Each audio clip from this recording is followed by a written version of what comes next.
Good morning, Santa Clara. Welcome to the first episode of The People versus Jed York. As many of you already know, Jed York is the owner of the San Francisco 49ers, who asked you, the voters, back in 2010 to approve the construction of a new stadium for his team. Who am I? My name is Brian Doyle, a 33-year resident of Santa Clara who was married here, whose children were born here, and who went to school at St. Justin's. I also served as city attorney from 2017 until September of 2021, during which time I learned much about how Mr. York operates and what he thinks of you, the residents of Santa Clara. Why am I at this location? Behind me you see the Santa Clara International Swim Center. Since the early 1960s, this world-renowned sports facility produced dozens of American Olympians and provided decades of opportunity for competitive aquatics, swim lessons, and recreational swimming for local residents. It is now a neglected hulk of rusting steel and crumbling concrete. So why has city staff been unable to get it fixed? It seems to me it's because they've been much too busy trying to subsidize the money-losing secret deal that Jed made with FIFA to bring the World Cup to Santa Clara. Now let's go to the other place in Santa Clara that city staff has been neglecting. We are now in a parking lot of a strip mall that used to be Santa Clara's historic downtown. For many years now, a group of citizens has been trying to get the city to restore this public property into a real downtown. No progress has been made while city staff has been focusing its efforts on other priorities. It's very sad to see what our city has become and the waste to which our land has been put. Meanwhile, city staff scrambles to try to help Jed York, the billionaire who put himself in a ditch that he's now asking you to pull us out of. Welcome to The People versus Jed York. The theme of this YouTube channel is the risks versus the rewards of Santa Clara's participation in Jed York's deal to bring the World Cup to publicly owned Levi Stadium. Your host is myself, Brian Doyle. I'm a 33-year resident of Santa Clara who has served as a city attorney from February 2017 to September 2021. What will we cover? What do we know so far?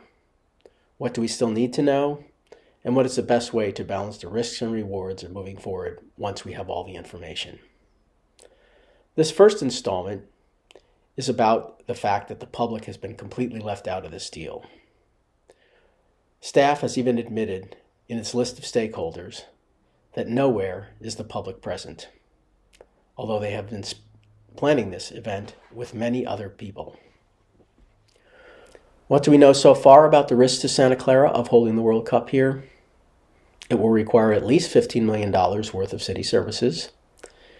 It will require a diversion of city workforce efforts from other city priorities, such as restoration of the city's International Swim Center, reviving of its historic downtown, and improvements to its police and fire facilities. It will also require entering into contracts with FIFA with so many unknowns that will subject the city to unnecessary potential liability. What do we know about any rewards so far? Nothing concrete. Vague projected economic impact reports do not include any specific benefits to the city of Santa Clara. The man who made the deal, Al Guido, refuses to reveal what rewards he was expecting for his boss, 49ers owner Jed York, in making the secret deal.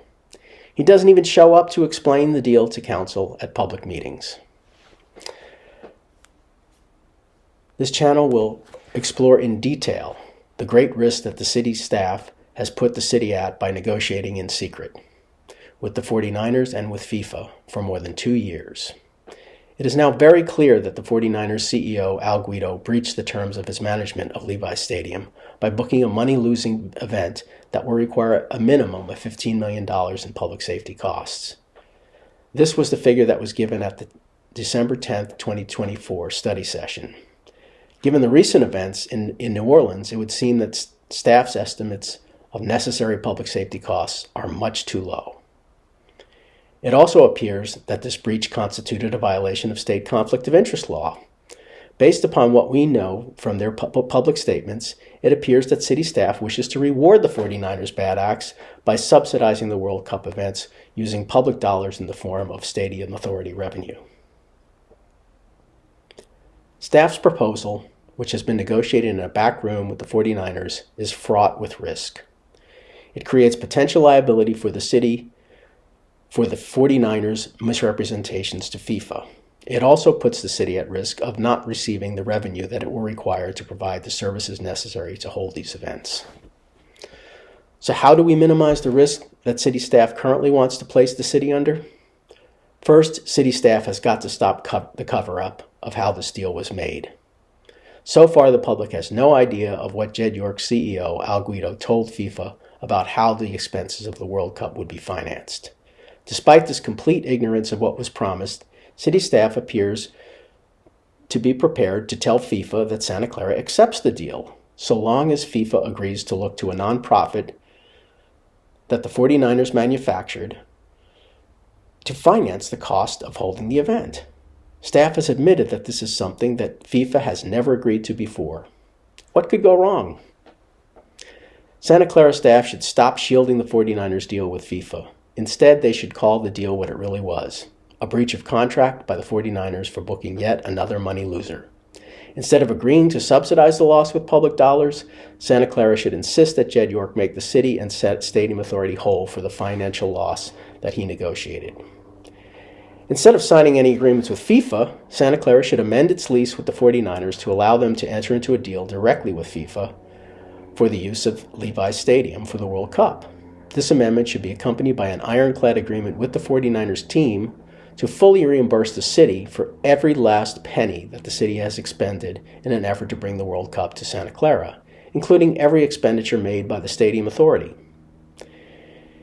In future installments of this channel, we will be following how this will play out. We will explore why Jed York negotiated this deal with FIFA in secret, without any participation by the public or their elected officials. We will look at whether any of the deals reached are actually legally binding on the city or the stadium authority. We will look at why city staff has been covering up for Jed York and Al Guido. We will look at the financial impact of what Jed York has decided for Santa Clara and the wider Bay Area. So far, staff has not given any projections on how it intends to budget for the public's role in holding the World Cup. We have not seen any plans for the 2026 Super Bowl and its expected impact on Santa Clara resources. We will be following that as the 49ers and the NFL reveal what their plans are for public financing of this event. Anyone who wishes to contribute to this discussion is invited to join in. All viewpoints, including those who disagree, are welcome. The public deserves an open and informed understanding of these major events on the Santa Clara community.